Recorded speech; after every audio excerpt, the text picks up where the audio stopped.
நீங்க ஒரு கண்டென்ட் கிரியேட்டரா இல்ல கேமரா வாங்கி போட்டோகிராஃபி கத்துக்கணும்னு ஆசைப்படுறீங்களா இல்ல பர்சனல் யூஸ்க்காக ஒரு கேமரா வாங்கணும்னு ஆசைப்படுறீங்களா? இந்த மாதிரியான தேவைக்காக உங்களோட ஃபர்ஸ்ட் கேமரா தேடிட்டு இருந்தீங்கன்னா அந்த கேமரால என்னென்னலாம் பார்க்கணுன்றத நான் சொல்லித்தரேன். அண்ட் இதுக்கு முன்னாடி போட்ட வீடியோஸ்ல நீங்க நிறைய கொஸ்டின்ஸ் கேட்டிருந்தீங்க, அதுக்குமே இந்த வீடியோட எண்ட்ல ஆன்சர் பண்ணிருக்கேன். ஸோ ஃபுல்லா பாருங்க. இதானா சார் உங்க டக்கு? நீங்க பார்த்துட்டு இருக்கிறது டெக் ரேவன்ஸ். நான் உங்க கௌதம் அன்பழகன். வாங்க வீடியோக்குள்ள போலாம்.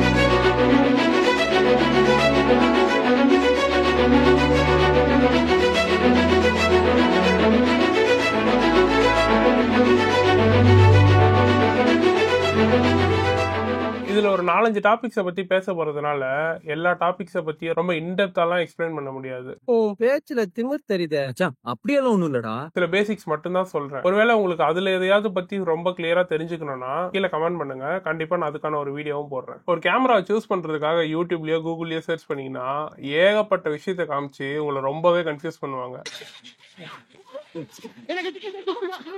ஆனா அந்த மாதிரி எல்லா விஷயத்தையும் பார்த்து நீங்க கன்ஃபியூஸ் ஆயிக்காதீங்க. நான் சொல்ற இந்த பேசிக்கான விஷயத்தை மட்டும் செக் பண்ணிக்கோங்க. First sensor size. சென்சார் சைஸ்ல ஏகப்பட்ட சென்சார் சைஸ் இருக்கு. ஆனா அதுல ஸ்டாண்டர்டா யூஸ் பண்றதுன்னு பார்த்தா 2-3 சென்சார் தான். ABSC, full frame, medium format. இதுல மீடியம் ஃபார்மேட் கண்டிப்பா பிகினர்ஸ்க்கு தேவைப்படாது. பட்ஜெட் இருந்தா ஃபுல் ஃப்ரேம் சூஸ் பண்ணுங்க, இல்லனா தாராளமா ஏபிஎஸ்சியே போதும். ஃபுல் ஃப்ரேம் சென்சார்ல dynamic range, depth of field, low light பெர்ஃபார்மன்ஸ்னு நிறைய பாசிட்டிவ்ஸ் இருக்கு. அதுக்காக கிராப் பாடினா ரொம்ப மோசம் அப்படிலாம் கிடையாது.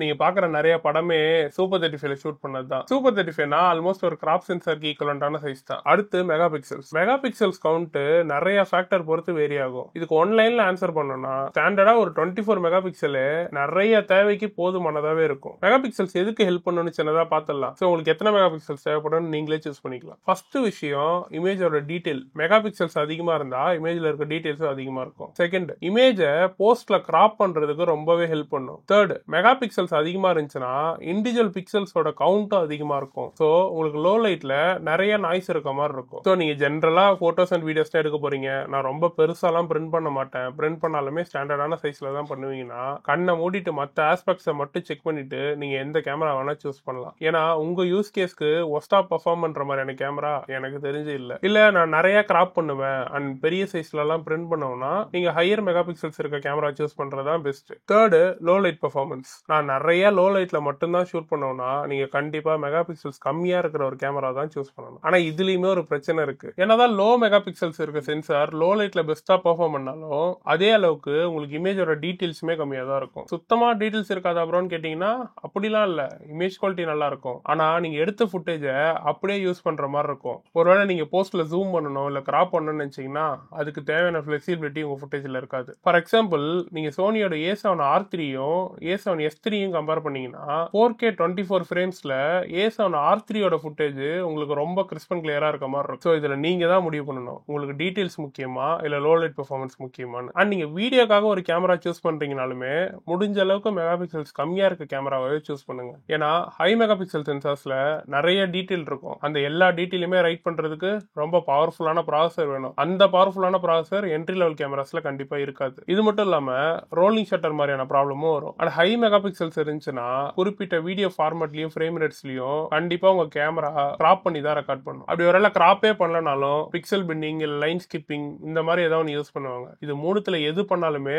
கண்டிப்பா உங்களுக்கு டீடைல் லாஸ் இருக்கும். அடுத்து ஆட்டோ ஃபோக்கஸ். ஆட்டோ ஃபோக்கஸ் பொறுத்த வரைக்கும் நான் ரியல் டைம்ல யூஸ் பண்ணதை வச்சுதான் இங்க நான் பேச போறேன். என்னோட எக்ஸ்பீரியன்ஸ் படி போட்டோகிராஃபிக்கு உங்களுக்கு எல்லா கேமராவுமே ஓரளவுக்கு டீசென்டா தான் பெர்ஃபார்ம் பண்ணும். பட் வீடியோ சைடுன்னு வரப்போதான் பிரச்சனையே. நான் இது வரைக்கும் யூஸ் பண்ண வரைக்கும் Canon and Sonyனா ஆட்டோ ஃபோக்கஸ் ரொம்ப ரிலையபிளா இருக்கும். நிக்கான்ல நிறையவே இம்ப்ரூவ் பண்ணிருக்காங்க. பட் ஆனாலுமே அந்த சோனி அண்ட் Canon மேல இருக்க ஒரு கான்ஃபிடன்ஸ் நிக்கான் மேல வர மாட்டேங்குது. இதை தவிர்த்து மத்த பிராண்ட்ஸையும் நீங்க கன்சிடர் பண்றீங்கன்னா என்னோட சஜஷன் ஒரு நாள் கண்டிப்பா அந்த கேமராவை டெமோ யூஸ் பண்ணி பாருங்க. அப்படி இல்லனா இஃப் பாசிபிள் அந்த கேமராவை ரெண்ட் எடுத்து ஒரு ஃபுல் டே யூஸ் பண்ணி பாருங்க. அண்ட் இது எதுவுமே முடியலனா அட்லீஸ்ட் அந்த ப்ராடக்ட்டை பத்தி யூசர் ரிவ்யூஸ் பாருங்க. ஏன்னா மத்த பிராண்ட்ஸ் மேலயுமே நமக்கு கண்டிப்பா கன்சிடரேஷன்ஸ் வரும். ஸோ இந்த மாதிரி சிச்சுவேஷன்ல இது ஒண்ணுதான் ஒரே வழி. இதை தவிர ஆட்டோ ஃபோக்கஸ்ல டெக்னிக்கலா செக் பண்ணனா ஃபேஸ் டிடெக்ஷன் இருக்கான்னு செக் பண்ணிக்கோங்க. ஃபேஸ் இல்ல பேஸ். ஃபேஸ் அண்ட் சென்சாரோட ஃபுல் ஏரியாவை எவ்வளவு ஃபோக்கஸ் பாயிண்ட்ஸ் கவர் பண்ணுதுன்றதையும் செக் பண்ணிக்கோங்க. இதுதான் டெக்னிக்கல் ஆஸ்பெக்ட்ஸ். மத்ததெல்லாம் வந்து உங்களுக்கு பிராண்ட் டு பிராண்ட் மாறும். அடுத்து டைனமிக் ரேஞ்ச். இத எக்ஸாக்டா இந்த நம்பர் டைனமிக் ரேஞ்ச் இருக்க ஒரு கேமரா வாங்குங்கன்னு சொல்ல முடியாது. சிம்பிளா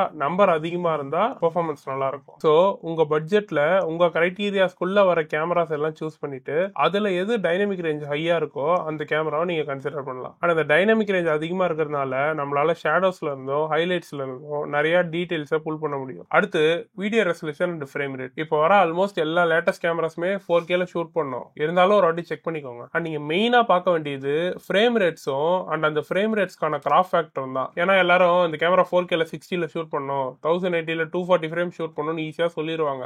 ஆனா நம்ம ஃபுல்லா செக் பண்ணும்போது தான் அது 1.8 டைம்ஸ் கிராப்ல ஷூட் பண்ணோம், ஆட்டோ ஃபோக்கஸ் ஒர்க் ஆகாது, இந்த மாதிரி நிறைய லிமிடேஷன்ஸ் வச்சிருப்பாங்க. சோ இதெல்லாம் கிளியரா பாத்துக்கோங்க. அடுத்து நம்ம முக்கியமா பார்க்க வேண்டிய ஒரு விஷயம் lens options and third party lens support. எனக்கு தெரிஞ்சு இந்த ஆப்ஷனுக்குள்ள இப்போதைக்கு கெனானுமே வரல. சோனில உங்களுக்கு ஏகப்பட்ட ஆப்ஷன்ஸ் இருக்கு. சோனி பிராண்ட்லயுமே இருக்கு, அது இல்லாம நிறைய தேர்ட் பார்ட்டி ஆப்ஷன்ஸுமே இருக்கு. எக்ஸாம்பிளுக்கு இப்போ நீங்க கெனான்ல ஒரு 85mm லென்ஸ் வாங்கணும்னு நினைக்கிறீங்கன்னா உங்களுக்கு கெனானை தாண்டி ஒரு 2-3 ஆப்ஷன்ஸ் தான் இருக்குமே. ஆனா சோனில உங்களுக்கு ஏகப்பட்ட ஆப்ஷன்ஸ் ஏகப்பட்ட பிரைஸ்ல இருக்கும். உங்க பட்ஜெட்டுக்கு ஏத்த மாதிரி நீங்க எது வேணா சூஸ் பண்ணிக்கலாம். அண்ட் இந்த லென்சிங் பத்தி பேசுறப்போ கண்டிப்பா பேனசானிக் பத்தி பேசி ஆகணும். பேனசானிக், லைகா, சிக்மா இந்த மாதிரியான நிறைய பிராண்ட் சேர்ந்து உங்களுக்கு ஒரே லென்ஸ் மவுண்ட் ஆப்ஷன் கொடுக்குறாங்க. அதுதான் எல் மவுண்ட். இப்போ நீங்க இந்த எல் மவுண்ட் சப்போர்ட் இருக்க கேமரா அண்ட் லென்சஸ் வச்சிருக்கீங்கன்னா நீங்க இந்த எல் மவுண்ட் சப்போர்ட் இருக்கிற எந்த பிராண்டுக்குள்ள வேணா ஈஸியா ஸ்விட்ச் பண்ணிக்கலாம். இது ஆக்சுவலி ரொம்பவே சூப்பரான விஷயம். எனக்கு இப்போ பேனசானிக் ஸ்விட்ச் பண்ணி பார்க்கணும்னு ஆசையா இருக்கு. பட் என்கிட்ட சோனி மவுண்ட்டுக்கான 4 லென்சஸ் இருக்கிற ஒரே காரணத்துக்காக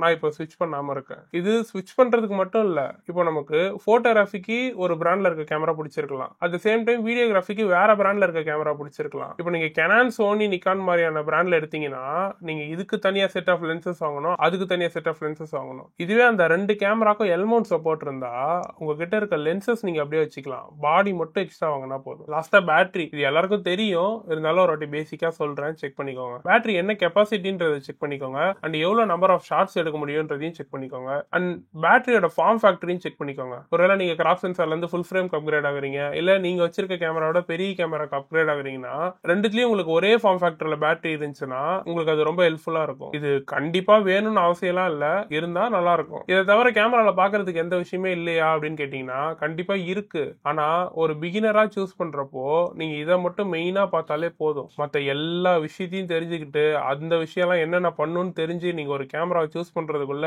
உங்களுக்கு அந்த கேமரா வாங்குற ஆசையே போயிடும். அது இல்லாம நீங்க குவாலிட்டியா ஒரு போட்டோவையோ இல்ல வீடியோவையோ ப்ரொடியூஸ் பண்றதுக்கு இந்த பேசிக் கிரைட்டீரியாஸை மீட் பண்ணாலே போதும். இதுக்கு மேல இருக்கிற எல்லா விஷயமுமே நமக்கு அந்த ப்ராசஸை ரொம்ப ஈஸியாக்கிறதா இருக்கும், இல்லைன்னா நமக்கு ரொம்ப கன்வீனியன்ட் ஆகிறதா இருக்கும். அண்ட் இதுக்கு முன்னாடி வந்த ப்ரீவியஸ் வீடியோஸ்ல நிறைய பேர் சில கொஸ்டின்ஸ் கேட்டிருந்தாங்க, அதுக்கான ஆன்சர்ஸையும் இந்த வீடியோல ஷார்ட்டா பார்த்துடலாம். போட்டோகிராஃபி, வீடியோகிராஃபி ரெண்டுக்கும் ஐபோன் யூஸ் பண்ணா நல்லா இருக்குமா இல்ல கேனான் 3000D வாங்கலாமா? இன்னி ரேட்டுக்கு DSLR வாங்குறத கண்டிப்பா நான் சஜஸ்ட் பண்ண மாட்டேன். ஏன்னா அதுக்கான லென்சஸ்மே பெரிய அளவுக்கா இப்ப புதுசா வர்றது இல்ல. அண்ட் மோஸ்டா எல்லாருமே மிரர்லெஸ்க்கு அப்கிரேட் ஆயிட்டாங்க. அண்ட் நிறைய DSLR கேமராஸ்க்கு சப்போர்ட்மே ஸ்டாப் பண்ணிட்டாங்க. ஸோ கேமரா வாங்குறதா இருந்தா கண்டிப்பா ஒரு மிரர்லெஸ் கேமராக்கு மூவ் ஆகுங்க. அண்ட் நீங்க கேட்ட கொஸ்டினுக்கு எக்ஸாக்டான ஆன்சர் வேணும்னா கண்டிப்பா ஐபோன் 13 தான். போட்டோகிராஃபி இல்ல வீடியோகிராஃபி கத்துக்கணும்னு நினைச்சீங்கன்னா கண்டிப்பா ஏதாவது ஒரு மிரர்லெஸ் கேமரா சூஸ் பண்ணி வாங்குங்க. இல்ல எனக்கு ஜஸ்ட் போட்டோஸ் வீடியோஸ் வேணும், நான் அதை எடுக்க கத்துக்கணும்னு அவசியம் இல்லைன்னா தாராளமா நீங்க ஐபோனே சூஸ் பண்ணலாம். பட் ஆனா அதுவுமே முடிஞ்ச அளவுக்கு ஒரு லேட்டஸ்ட் ஜெனரேஷனா இருக்கிற மாதிரி பாத்துக்கோங்க. ப்ரோ ஷார்ட் பிலிம்ஸ்க்கு Canon R50 or Sony ZV-E10 எது பெஸ்ட் ப்ரோ? ஆக்சுவலா R50 அண்ட் சோனி ZV-E10 ரெண்டுமே ஓரளவுக்கு சிமிலரா பெர்ஃபார்ம் பண்ணக்கூடிய கேமரா தான், ஒரு 2-3 விஷயத்தை தவிர. R50ல உங்களுக்கு எலக்ட்ரானிக் வியூ ஃபைண்டர் கிடைக்கும், இது அவுட்டோர்ல ரொம்பவே யூஸ்ஃபுல்லா இருக்கும். அண்ட் R50ல 4K 60 ஃப்ரேம்ஸ் 1.6 டைம் கிராப்ல தான் ரெக்கார்ட் பண்ண முடியும். பட் சோனில உங்களுக்கு 1.1 டைம்ஸ் கிராப் ஃபேக்டர் தான். அண்ட் சோனில நிறைய சீப்பர் லென்ஸ் ஆப்ஷன்ஸும் உங்களுக்கு இருக்கு. ஒருவேளை இந்த 2 கேமரால நான் ஒரு கேமரா டிசைட் பண்ணேன்னா எனக்கு இந்த வியூ ஃபைண்டரை விட சீப்பர் லென்ஸ் ஆப்ஷன்ஸ் ஒரு பெரிய டிசைனிங் ஃபேக்டரா இருக்கும். ஸோ உங்களுக்கு எது முக்கியன்றதை நீங்க பார்த்து சூஸ் பண்ணுங்க. Bro Sony EV10 Mark II பிகினர்ஸ்க்கு செட் ஆகுமா? என்னை பொறுத்தளவுக்கு பிகினர்ஸ்க்குன்னு தனியா எந்த கேமராவும் இல்ல. உங்களால ZV-E10 யூஸ் பண்ண முடியும்னா கண்டிப்பா உங்களால ஆல்பா 1 சீரிஸ் கூட யூஸ் பண்ண முடியும். ஸோ உங்களோட ரெக்யூர்மெண்ட்ஸ்க்கு உங்களோட பட்ஜெட்டுக்குள்ள ஒரு கேமரா வருதா இல்லையான்னு மட்டும் பாருங்க. பிகினர்ஸ்க்கு செட் ஆகுமா ஆகாதா அப்படிலாம் பார்க்க வேணாம். FX3 or FX2 which is best for video? FX3 ஒரு டெடிகேட்டடான வீடியோ கேமரா, FX2 ஒரு ஹைபிரிட் கேமரா, அவ்வளவுதான், சிம்பிள். உங்களோட ரெக்யர்மெண்ட் மெயினா வீடியோனா கண்ணை மூடிட்டு FX3 சூஸ் பண்ணுங்க. ஸோ அந்த மாதிரி உங்களுக்கு இன்னும் நிறைய கொஸ்டின்ஸ் இருந்துச்சுன்னா கமெண்ட் பண்ணுங்க, நான் அதை பத்தி டீடைல்டா ஒரு வீடியோ போடுறேன். ஸோ அவ்வளவுதான் ரேவந்த், இந்த வீடியோ கண்டிப்பா உங்களுக்கு யூஸ்ஃபுல்லா யூஸ்ஃபுல்லா இருந்திருக்கும்னு நினைக்கிறேன். இந்த வீடியோ உங்களுக்கு பிடிச்சிருந்தா லைக் பண்ணுங்க, பிடிக்கலன்னா என்ன பிடிக்கலன்றத கமெண்ட் பண்ணுங்க, உங்க ஃப்ரெண்ட்ஸோட ஷேர் பண்ணுங்க. சோ இந்த மாதிரி இன்னும் நிறைய டெக் வீடியோஸ் பார்க்கணும்னா தி டெக் ரேவன்ஸை சப்ஸ்கிரைப் பண்ணிக்கோங்க. அடுத்த வீடியோல பார்க்கலாம்.